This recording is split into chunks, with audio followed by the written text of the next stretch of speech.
Hello बच्चों, आप कैसे हो? उम्मीद है कि आप अच्छे होंगे। तो बच्चों, हम आज इस वीडियो में आपके लिए वास्तविक संख्याएं अर्थात रियल नंबर्स अध्याय 1 के पार्ट 1 को लेके आया हूं, जो कि आप लोगों के लिए बहुत ही महत्वपूर्ण प्रश्न है।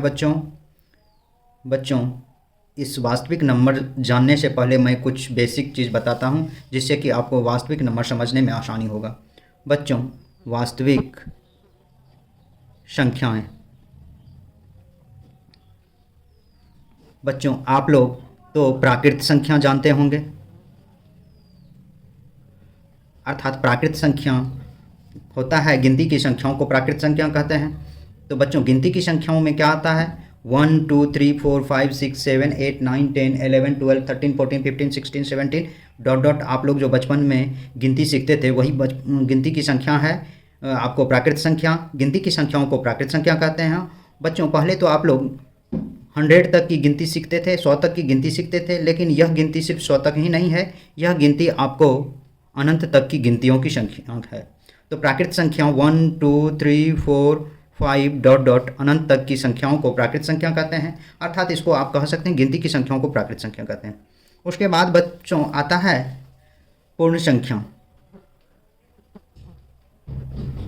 बच्चों, वैसे याद रखिएगा, प्राकृत संख्या को नेचुरल नंबर कहा जाता है और पूर्ण संख्या को इंग्लिश में होल नंबर कहा जाता है। तो इसमें पूर्ण संख्या की परिभाषा आपको यदि जानना चाहिए, वैसे आप लोग जानते ही होंगे, मैं फिर से आप लोगों को रिवीजन करवा देता हूं। बच्चों, पूर्ण संख्या उसे कहते हैं जिस प्राकृत संख्या के परिवार में जीरो को शामिल किया जाता है, उससे जो एक नई संख्या का परिवार बनता है उसे पूर्ण संख्या कहते हैं। अर्थात इसे आप कह सकते हैं जीरो से प्रारंभ होने वाली संख्याओं को पूर्ण संख्या कहते हैं। बच्चों, इस पूर्ण संख्या को संपूर्ण संख्या भी कहा जाता है। इस पूर्ण संख्या को क्या कहा जाता है बच्चों? संपूर्ण संख्या भी कहते हैं। पूर्ण संख्या या इसको संपूर्ण संख्या कहते हैं। संपूर्ण संख्या कहने का अर्थ है संख्या तो 1 से यहाँ प्राकृत संख्या स्टार्ट है, लेकिन इसमें जीरो नहीं है सम्मिलित। इसलिए ये जो स्टार्ट होता है 0 1 2 3 4 5 डॉट डॉट अनंत तक की संख्या को बच्चों पूर्ण संख्या, होल नंबर, या इंग्लिश में इसको होल नंबर या संपूर्ण संख्या कहते हैं। बच्चों, तो पूर्ण संपूर्ण आप संख्या, पूर्ण संख्या या संपूर्ण संख्या समझ गए। इसी को आप पूर्ण संख्या कह सकते हैं या इसको संपूर्ण संख्या भी कह सकते हैं। बच्चों, यह संख्या जीरो से स्टार्ट होता है, अर्थात प्राकृत संख्याओं के परिवार में जब जीरो को शामिल किया जाता है तो उससे जो परिवार बनता है उसको कहते हैं बच्चों पूर्ण संख्या। इसी संख्या से बच्चों सम संख्या, विषम संख्या निकला। सम होता है 2 से विभाजित होने वाली संख्या को सम संख्या, 2 4 6 8 10। उसके बाद होता है विषम संख्या, जो 2 से विभाजित ना हो उसको विषम संख्या कहते हैं। जैसे 1 3 5 7 9 11, ये जितना भी संख्या है उसको कहते हैं विषम संख्या। अब इसमें क्या होता है? उसके बाद होता है आपको बच्चों अभाज्य संख्या।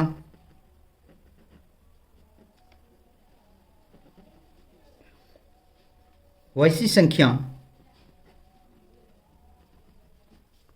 जिसका केवल 2 गुणनखंड हो। जैसे 2 से न कम हो, न कम और न अधिक। जैसे बच्चों 2 से कम न 2 को है, जैसे कि 2 आभाज्य संख्या है, क्योंकि 2 से यह 2 आभाज्य संख्या जो है इसका 2 गुणनखंड 1 और 2। 1 नहीं है क्योंकि 1 का सिर्फ एक ही गुणनखंड है, सिर्फ 1।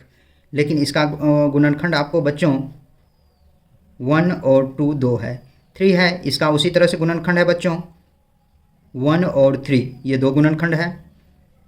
5 है, 7 है, 11 है। 9 नहीं है बच्चों, क्यों नहीं है 9? क्योंकि 9 का 1 3 और 9 3 गुणनखंड हो जाता है 2 से अधिक। यहाँ मैं बोला हूँ न कम और न अधिक हो इसका गुणनखंड, तो उस संख्या को क्या कहते हैं? अभाज्य संख्या। तो ये डॉट डॉट ये भी अनंत तक की संख्या होती है बच्चों। तो अभाज्य संख्या समझ गए बच्चों। अब आपको जानना जरूरी है बच्चों, वैसे जानते भी होंगे आप लोग, धनात्मक संख्या जो धन आवेशित रहे, 1 2 3 4 डॉट डॉट, ये धनात्मक संख्या हो गया बच्चों। जैसे ऋणात्मक संख्या। अब आपको ऋणात्मक संख्या जानना है बच्चों। ऋणात्मक संख्या क्या होता है? जैसे -1 -2 -3 -4 डॉट डॉट -इन्फिनिटी, ये ऋणात्मक संख्या हो गया बच्चों। अब इसी दोनों संख्याओं को मिलके बना है बच्चों पूर्णांक संख्या। पूर्णांक संख्या, पूर्णांक संख्या किसे कहते हैं बच्चों? धनात्मक प्लस ऋणात्मक संख्या।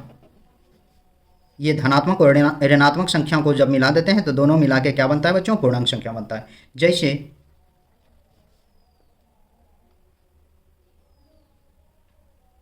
जैसे बच्चों -3 -4 -3 -2 -1 0 1 2 3, ये सब जो संख्या डॉट डॉट इन्फिनिटी तक, इस संख्या को पूर्णांक संख्या कहते हैं बच्चों।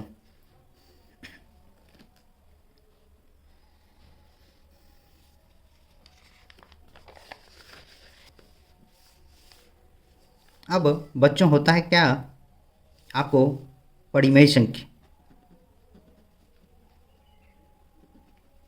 बच्चों इसकी परिभाषा होती है वैसी संख्या जो p/q के रूप में रहे, जो p/q के रूप में रहे लेकिन q डजंट इक्वल टू 0 हो। ये वैसी संख्या जो p/q के रूप में रहे लेकिन q डजंट इक्वल टू 0 हो, उस संख्या को हम परिमेय संख्या कहते हैं। अब होता है बच्चों इसमें बच्चों जैसे परिमेय संख्या में जैसे 0 1 2 -3 -4 2/3 22/7 √25/16 जिसका पूरा पूरा वर्ग निकल जाए डॉट डॉट इन्फिनिटी, इस तरह के संख्याओं को बच्चों हम परिमेय संख्या कहते हैं। अब होता है अपरिमेय संख्या।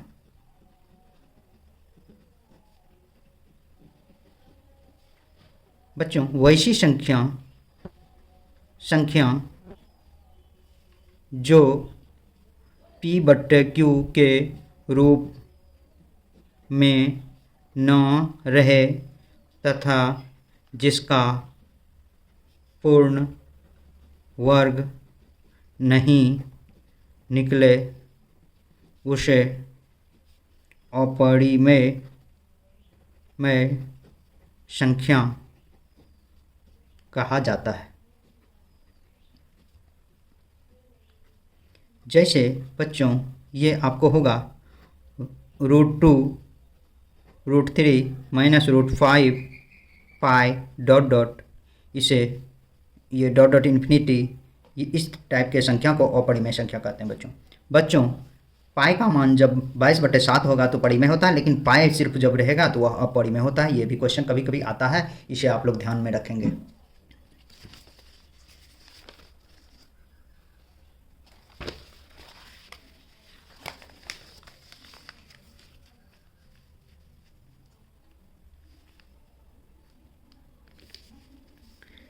अब है बच्चों वास्तविक संख्या।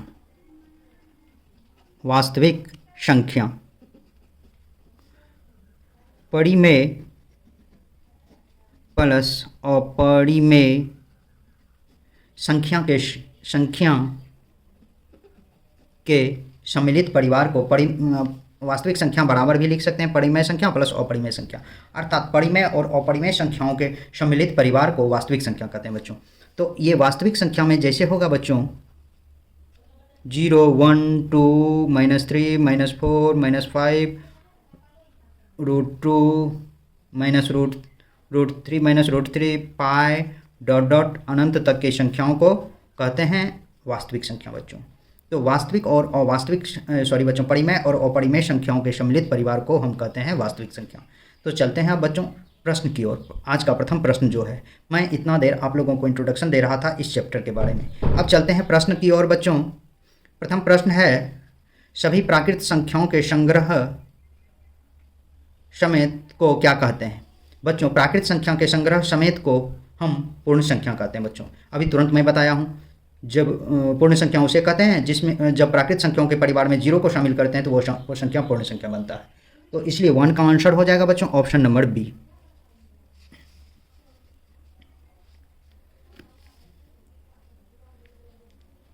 वन का आंसर होगा ऑप्शन नंबर बी बच्चों। नेक्स्ट प्रश्न नंबर 2 है संख्या रेखा पर पूर्ण संख्याओं का निरूपण होगा अथवा नहीं। संख्या रेखा पर पूर्ण संख्याओं का निरूपण होगा अथवा नहीं। ए में है होगा, बी में है नहीं होगा, सी में है होगा भी, नहीं भी होगा, और डी में है बच्चों कोई नहीं। बच्चों यह एक संख्या रेखा है।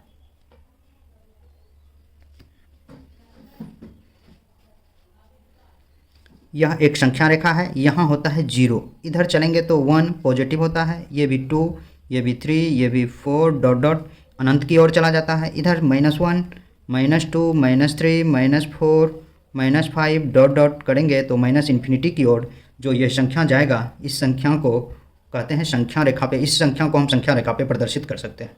तो बच्चों यहाँ कह रहा है संख्या रेखा पर पूर्ण संख्याओं का निरूपण होता है अथवा नहीं। आपको मैं तुरंत बताया हूँ बच्चों, पूर्ण संख्या उसे कहते हैं जिसमें धनात्मक और ऋणात्मक दोनों संख्याओं का परिवार सम्मिलित हो। देखिए बच्चों, ये संख्या रेखा पे धनात्मक संख्या भी है, ऋणात्मक संख्या भी, दोनों संख्याओं का परिवार है। इसीलिए इसको हम अर्थात संख्या रेखा पर पूर्ण संख्याओं का निरूपण होता है या होगा ही, क्योंकि इसमें धनात्मक और ऋणात्मक दोनों संख्या होता है संख्याओं रेखा पर बच्चों। इसीलिए 2 का आंसर हो जाएगा बच्चों ऑप्शन नंबर ए। नेक्स्ट प्रश्न है बच्चों, प्रश्न नंबर 3, प्राकृत संख्याओं के संग्रह में शून्य समेत ऋण संख्याओं को शामिल किया जाए तो यह कैसी संख्या होगी? ए में बच्चों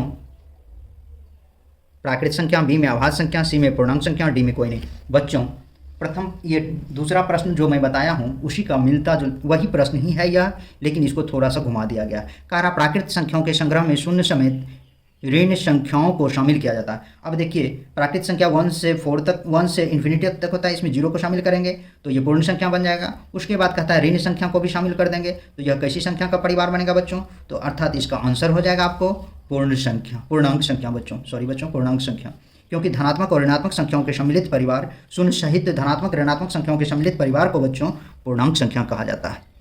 आपको संख्या रेखा पे भी मैं बता दिया हूँ पूर्ण संख्या और पूर्णांक संख्या क्या है। कह रहा संख्या रेखा पर पूर्ण संख्याओं का निरूपण होगा कि नहीं। बच्चों यहाँ तो पूर्ण संख्या सिर्फ पूछा है, तो पूर्ण संख्या 0 से लेके 1 2 3 4 5 इन्फिनिटी तक, तो ये 0 से 1 इन्फिनिटी तक का परिवार है, इसीलिए यहाँ आपको पूर्ण संख्या होगा बच्चों। यहाँ आपको सॉरी बच्चों, ये पूर्ण संख्या मैं बोल दिया, पूर्णांक, ये पूर्ण संख्या 0 से 1 2 3 4 डॉट डॉट इन्फिनिटी तक की संख्याओं को पूर्ण संख्या कहते हैं बच्चों। तो इसमें संख्या रेखा पर 0 से 1 2 3 4 5 डॉट डॉट इन्फिनिटी तक के संख्या होते हैं, इसलिए यह पूर्ण संख्या रेखा पर प्रदर्शित किया जाता है। उसी तरह से पूर्णांक संख्या भी संख्या रेखा पर प्रदर्शित किया जाता है बच्चों।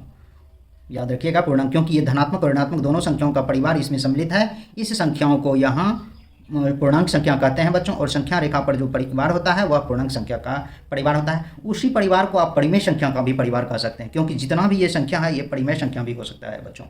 जितना भी संख्या रेखा पर ये नंबर दिया हुआ है इन्फिनिटी तक, सारे परिमेय संख्या भी होते हैं बच्चों। इसीलिए 2 का आंसर तो ए होगा, 3 का आंसर सी होगा बच्चों। तो चलते हैं नेक्स्ट प्रश्न की ओर बच्चों आज का जितना भी प्रश्न है लगभग थ्योरेटिकल प्रश्न ही है बच्चों। अभी बच्चों मैं ये सारा थ्योरी आपको मैं बता चुका हूँ, पर आप देखिए प्रश्न है परिमेय और अपरिमेय संख्या के समूह को क्या कहते हैं बच्चों। अभी तुरंत मैं बताया हूँ बच्चों, परिमेय प्लस अपरिमेय संख्या के समूह को वास्तविक संख्या कहते हैं। परिमेय और अपरिमेय संख्या के परिवार को वास्तविक संख्या कहते हैं बच्चों। यहाँ मैं ऊपर में ही बता चुका हूँ बच्चों, वास्तविक संख्या बराबर परिमेय प्लस अपरिमेय संख्या, इसीलिए 4 का आंसर हो जाएगा बच्चों ऑप्शन नंबर सी। नेक्स्ट प्रश्न है बच्चों प्रश्न नंबर 5, 2 धन पूर्णांक a तथा b के लिए यदि a बराबर b क्यूब प्लस r है तो a में 0 is less than r, r is less than equal to b, 0 is less than equal to r, r is less than b, c में है 0 is less than r, r is less than b, 1 is less than r, r is less than b है बच्चों। तो बच्चों चलते हैं इस 5 number प्रश्न की ओर। ए इजकल टू दिया हुआ है आपको बी क्यूब प्लस आर, तो 2 धन पूर्णांक ए और बी के लिए बच्चों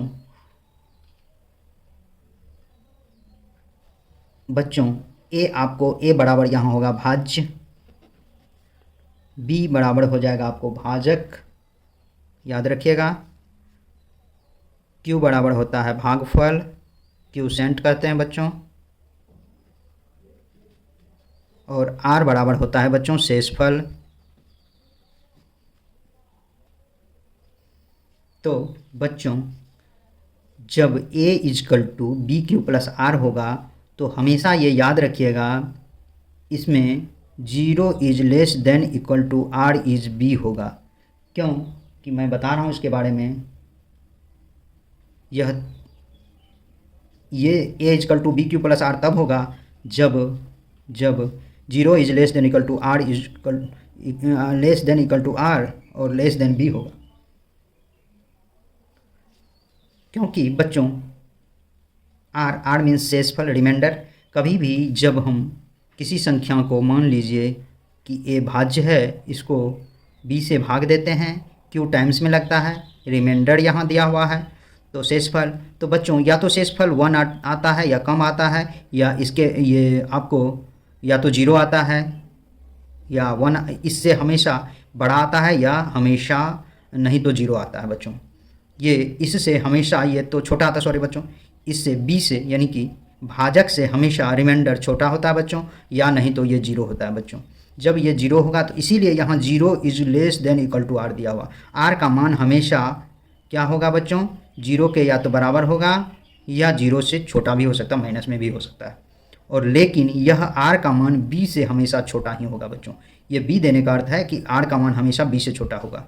इसीलिए इस का अर्थ ये जो हो गया, अर्थात ये जो आपको दिया हुआ है, ये आपको समझिए कि दिया है, यही दिया है, भाज्य बराबर भाजक गुना भागफल जोड़ शेषफल दिया है। तो इसीलिए बच्चों इसका आंसर हो जाएगा आपको बच्चों 5 का आंसर हो जाएगा ऑप्शन नंबर बी। बच्चों आज का मैं जितना भी प्रश्न लाया हूँ, सारे प्रश्न लगभग आसान ही हैं। कोई भी प्रश्न ऐसा नहीं है जो कि बहुत ही मुश्किल है बच्चों।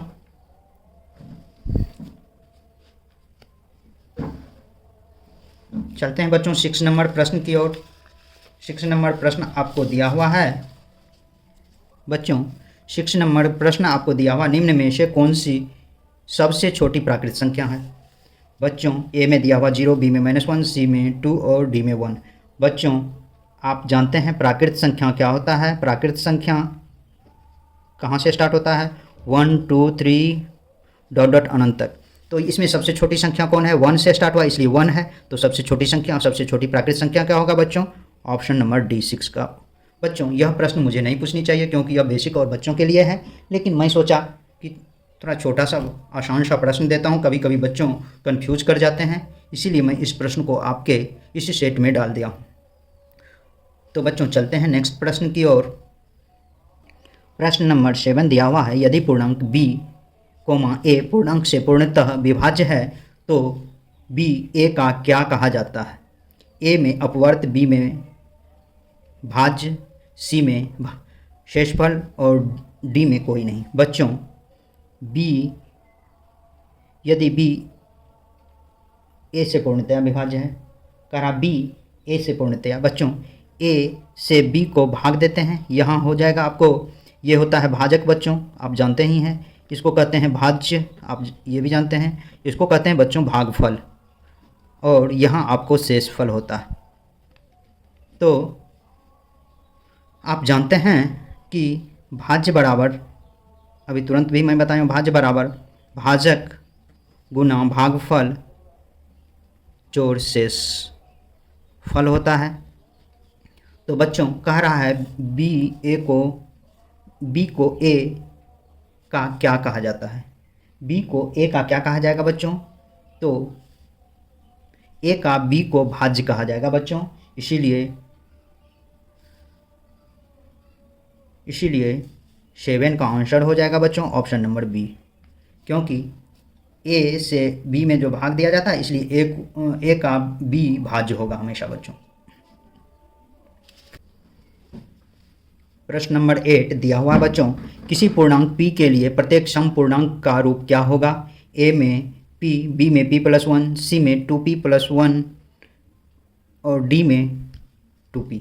बच्चों आप देख लीजिए, कह रहा है p के लिए p बराबर 1 2 3 4 डॉट डॉट ये मान रखेंगे। p के लिए प्रत्येक सम पूर्णांक का रूप होगा।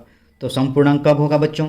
मान लीजिए ऑप्शन ए में आप लेके चलते हैं, पी का मान रखेंगे 1 2 3 4 5, इसमें सम नहीं होगा सब, क्योंकि एक विषम है बच्चों। 1 पी बराबर आप 1 2 3 4 डॉट डॉट रखेंगे तो ये सम और विषम, ये सम संख्या नहीं है, न ही विषम है, ये प्राकृत संख्या है बच्चों। अब जब हम बी ऑप्शन लेके चलते हैं, p + 1, p में 1 दिया हुआ है, p का मान 1 रखते हैं तो 1 + 1 = 2, p का मान 2 रखते हैं बच्चों, 2 + 1 = ये 3 हो जाएगा। तो बच्चों यहाँ भी एक सम हुआ, एक विषम हुआ, ये भी आपको पूरी तरह से सम नहीं हुआ।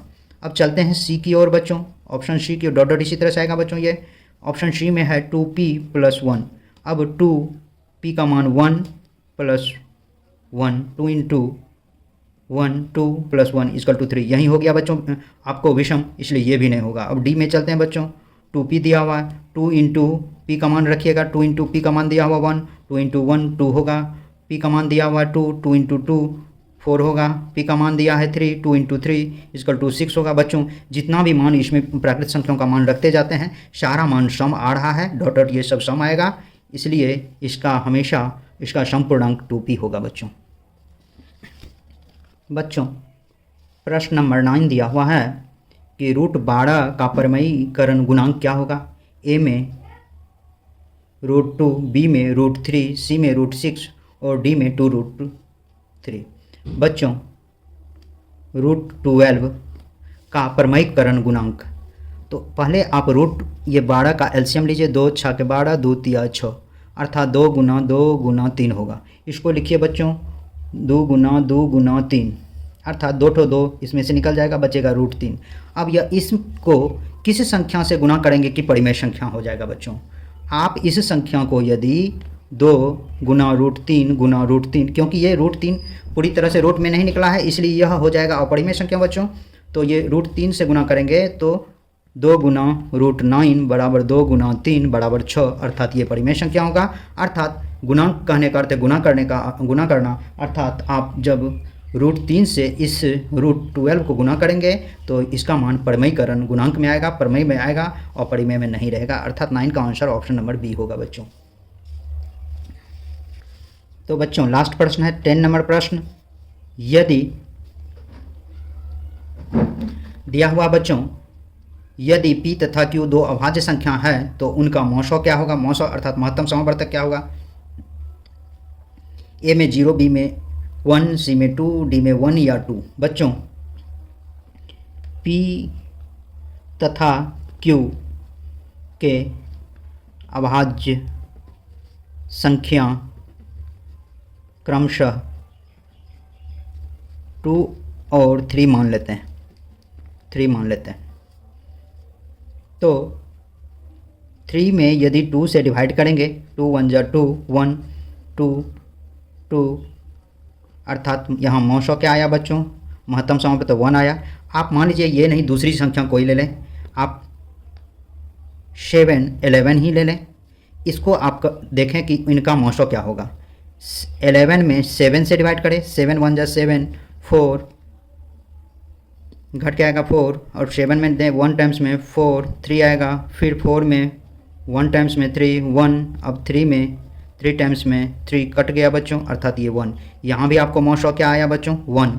अर्थात जब भी दो अभाज्य संख्याओं का मौसो निकालेंगे बच्चों तो उसका मान अर्थात उसका मौसो हमेशा 1 आएगा, 1 आएगा। इसीलिए 10 का आंसर ऑप्शन नंबर बी हुआ। तो बच्चों आज के वीडियो में बस इतना ही। मेरे YouTube चैनल पर बने रहने के लिए बहुत बहुत धन्यवाद, तथा मेरे इस तरह के वीडियो को देखने के लिए आप मेरे चैनल को ज़रूर से ज़रूर सब्सक्राइब करें तथा मेरे वीडियो को देखें और मुझे प्रोत्साहित करें मेरा वीडियो देख के। तो बच्चों बहुत बहुत धन्यवाद।